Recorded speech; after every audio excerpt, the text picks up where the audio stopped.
Brett the Killer Kavanaugh. Brett Kavanizzle. Brett the Killer Kavanaugh. Brett Cavanese. Brett the Big Bear Kavanaugh. And his partner, Lindsey the Lisping Lion Graham. Or Lindsey the Great Gray-Haired Gorilla Graham. These dudes are just killing them. They're killing them. I'm going to take this off of here. These dudes are killing them. I would do my intro, but I don't make this video too long. I was trying to wait. I was trying to hold off you guys on talking about this, but y'all know what's going on. It's the hearings with Brett Kavanaugh that's been going on all day long, and it's still going on right now. And I couldn't wait any longer because I'm just so excited about what's going on. Like, so you guys have, if you've been watching it, I hope you have been watching it. It's been crazy all day long. I was listening to it at work and been watching it at home. Beginning of the day, it was looking rough. You know, they presented homegirl, you know, Miss Ford, and she gave her testimony, and it was a lot of holes in it, real shoddy. You know, the left liberals, the Democrats weren't even asking any questions. They were just praising her the entire time, giving her praise and telling her how brave she was and she's a hero and all that. And don't get me wrong, it's great that she came out for other people or whatever to talk about what she went through. I have no doubts in my mind that she went through something, but you can be sincere and be sincerely wrong. And so, you know, then the Republicans had the female prosecutor, and she was, you know, asking questions on behalf of the Republicans because they didn't want to look like the boogeyman white men asking questions of a woman as if she would be being bullied. So it was looking kind of bad for a minute there. It was looking like, she seemed kind of convincing because she was tearing up, and no real tears, but she was kind of tearing up and talking about how bad it's been for her. And then she got done and was over with. And then your boy Brett came in. Brett the Hitman Kavanaugh. Brett the Big Bad, I don't know, he came in and totally slayed these dudes. Like, slayed them.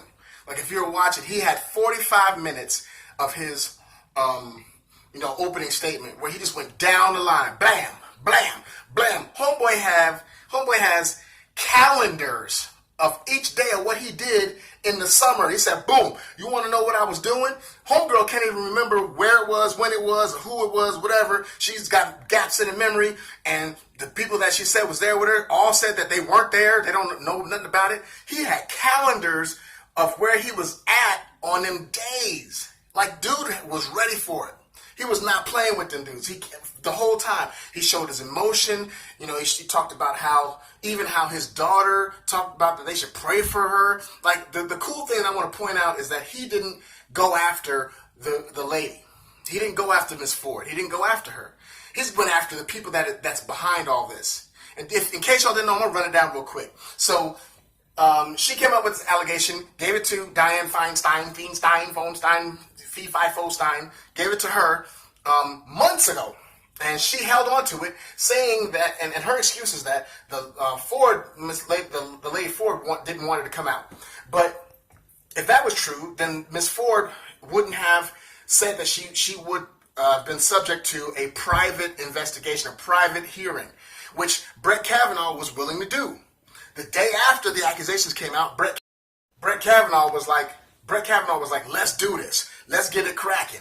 And he did, but they didn't want to do it. And every time that there was some investigation going on or some questioning going on, the Democrats were quiet. They didn't say nothing. They chose to be quiet and didn't say anything about it. So fast forward till today, and he's bringing all of this out. He's talking about being a credible witness. He's bringing all this out. He's talking about all the people that he was with, all the friends that he knows, where he was at, what he was doing, and totally knocking out everything that they would say and were saying.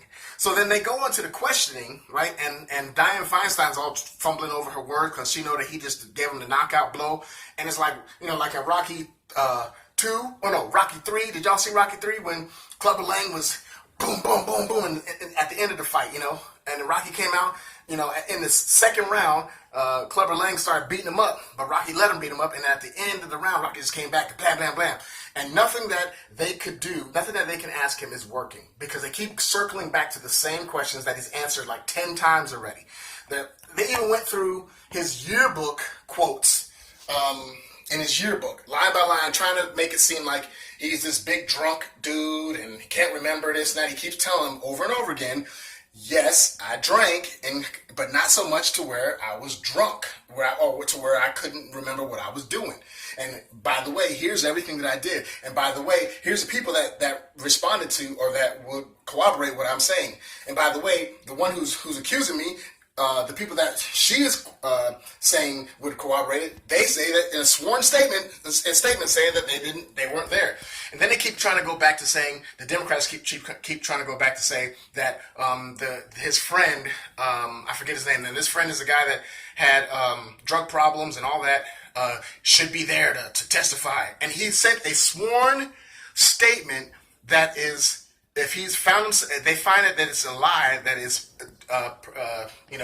tantamount to perjury. So that should be good enough. Another thing is they keep trying to run out this thing to say that, like, oh, it's not a court case, it's a job interview.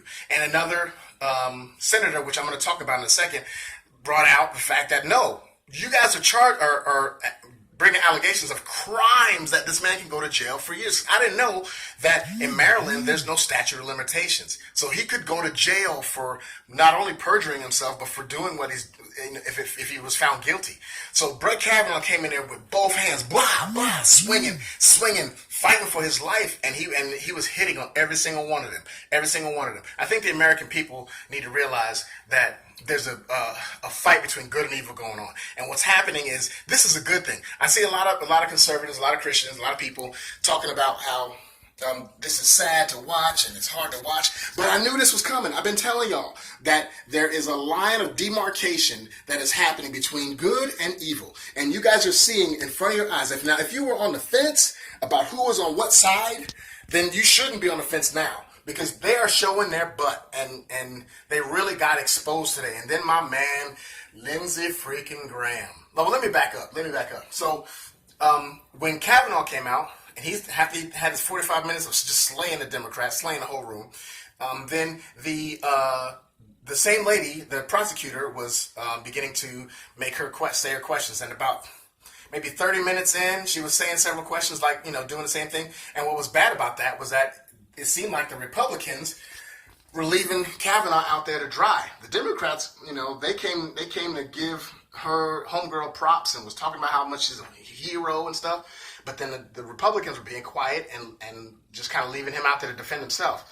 But then my man Lindsey Graham came running down the ramp like in a WWE fight, grabbed the chair and smashed it over everybody's head. Blam! And he just went off on him and said everything that we've been thinking. That this is a hit job, this is the biggest disgrace, that the only reason why they held it out for so long is because they want to, the Democrats want to hopefully get more seats so that they can stop whatever whatever judge that the president would pick. They're bitter over the election.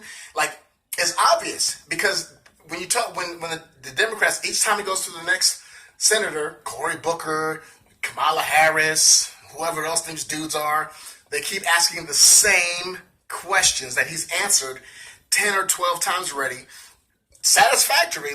Like, they went to his yearbook and was trying to break down his yearbook stuff. He was giving them answer after answer. Like, one thing I just busted out laughing out loud at work was when they were trying to say, you get you know how in your yearbook, your senior yearbook, you do your little signatures and sign offs, and it's all inside jokes and stuff. Well, he was one of them was where his friend he was talking about his friend, and he said like a bunch of F's, right? And on a word, some word, just look it up. And they were trying to say that meant that sex or the F word. And he, or having sex or doing certain things to women, and he was the king of it, talking about his friend. But then they said, well, what does that mean? And he goes, well, our friend would always say a bunch of F's leading up to when he would say the F word. He would go, and then say the word, which is plausible. So they had to and they said they thought that was funny. So they moved on to the next thing. What about there was a word that he said boof or boofing or something like that, and he was like, what does that mean? Trying to imply that it means having sex with somebody, and he goes, that meant flatulence. That's what our word was for flatulence. We were 15, 16 years old, and we thought that was funny. And he was clowning him. He was like, so if you want to talk about flatulence all day, we can talk about flatulence all day. And now I'm gonna tell you what's gonna happen.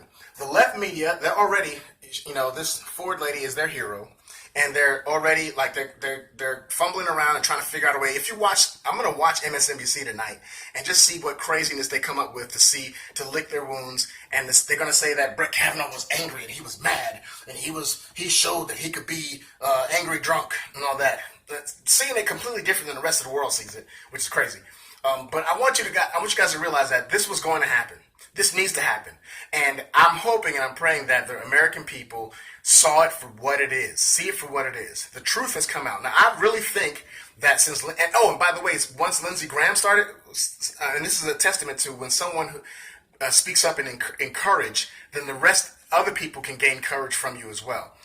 So when Lindsey, the Lionheart Graham, spoke up and slammed everybody with the chairs in the room, then other Republicans started speaking. Other one, and then and I think as far as I know, it's still going on now. Still going on right now. The lady prosecutor stopped talking. So they got some courage from that. So I'm going to see what the pundits are saying. But I want you to know, let not your heart be troubled. Be excited because God is on the throne, and I see this. Sometimes there's a time and place for everything, like Song of Solomon says. And sometimes it's a time to be peaceful, and then sometimes it's time to fight. And I believe that Brett Kavanaugh understood that it's time to fight. And with that, he also showed compassion, that they're not attacking the lady. They're not attacking Ford. They can't even show that he's attacking her. Matter of fact, he said that his 10-year-old daughter, said that they should pray for her. So they disarmed him with that and just went after him with everything else. So, it is what it is, and we got to figure out whose side are we going to be on. We're going to cower and be cowardice. This is why Christians need to be informed and not afraid to speak up and stand up for what is right. What is right, no matter where it stands. This woman, I believe something happened to her. I don't believe it was Brett Kavanaugh. I'm praying for her. I'm praying for the healing in her heart. And I'm also praying that whoever did it, whatever really happened, comes to the light for her. So there's some healing for her and her family. But there's mad holes in her thing. And by the way, what was in that envelope that Shirley Lee, Ralph Lee, I forget what her name is, was handed to Miss Ford's lawyer? Y'all see that? She handed him an envelope of something. I don't know what. Some George Soros. I don't know. Anyway, y'all, it's awesome. I think it was great. It's still going on now. We'll see what happens, what the fallout is. But remember, love God, hate sin. Pay attention. Don't be beholden to one side or the other. Just be beholden to the truth. And women should feel like they should be able to come out and say what they need to say about what's happened to them, and we should have compassion, but we also need to seek what is true. So, love God, hate sin. Like, subscribe, share this video to explain what's been going on today. Let's get my subscribers up if we can. I love you guys. Hit that bell's notification so that you can know what other videos are coming out. Love you guys. Love God, hate sin, like I said, and we're not left. We're not right. But up! Lindsey the Lion Graham!